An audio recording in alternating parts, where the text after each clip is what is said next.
We want to find out what is the area bounded by a curve and a line or two. The diagram shows the curve. We've got two functions, y equals x squared minus 6x minus 2, and the line y equals 2x minus 9, which is your straight line over here. So you got your straight line function over here, and you've got your parabola, which is governed by this function. And they intersect at x values 1 and 7 respectively. The question says find the area of the shaded region. All right, let's quickly just shade that region in. So it's this region over here, which is, we're now finding the area between two curves. Now, if you think about it, with this kind of question, if you want to calculate the area of using integration of any curve, you always find the area from that curve to the boundary of your x-axis. So if I find the integral of my parabola from its two x-intercepts, I don't know what this x-intercept is over here. Just double check me here. If it is, it looks like it's supposed to be going through the center. Yeah, so it's supposed to go through the center. Yep, just double check that.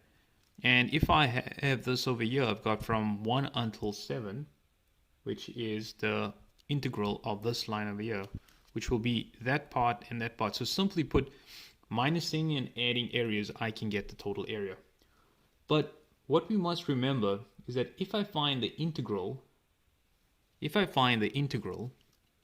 of, let's call it function A and function B. Let's say I find the integral of function A from 1 until 7, and I subtract it by the integral of function B, which is my straight line, also from 1 to 7, then that should give me the total, because from 1 to 7, looking at this area over here, it will be, let's suppose I do a quick sketch over here. Let's say I did this, and I've got my function, my parabola, and I'm going from 1 up till 7, and I calculate this area, that would be A. If I calculate the straight line, looking at it separately, and I want to calculate from 1 up till 7, it's going to be this area over here. So now the area in between the two will be governed by the formula where we take the area of the parabola minus the area of the straight line. All right, as it's between the parabola and the straight line.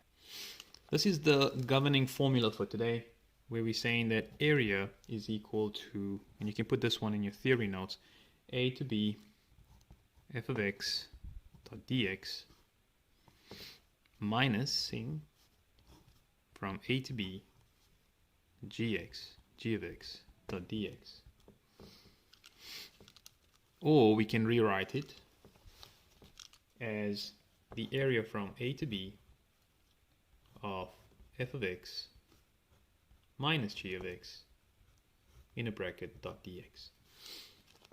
It's quite simple in a way where we are subtracting the two functions and then integrating it, or we're integrating it first and then subtracting it afterwards.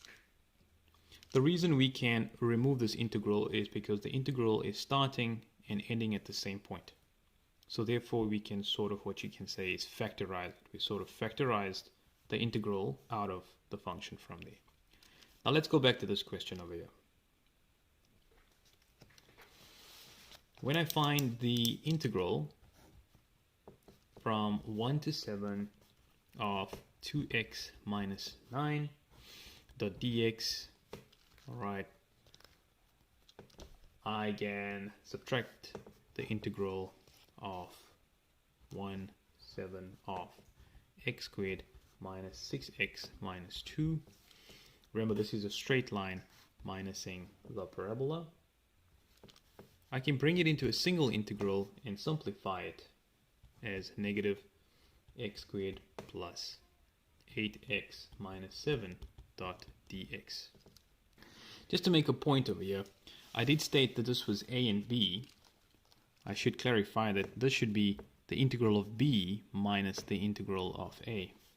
We always take the integral of the line above minus the integral of the line below. And in this case here, we can see the line above is a straight line, and the line below is your parabola. Alright, so we end up with the integral of 1 to 7 of this, and now we got our general integral rules. So we got negative x to the power of 3 over 3 plus 8x squared over 2. We know that's going to become 4x squared minus 7x, all in a bracket from 1 to 7.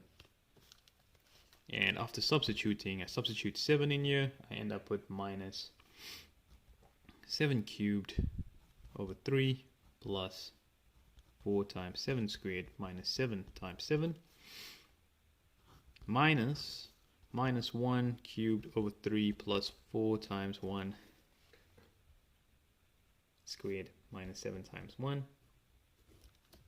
And after subtracting the 2, my final answer comes to 36 units squared.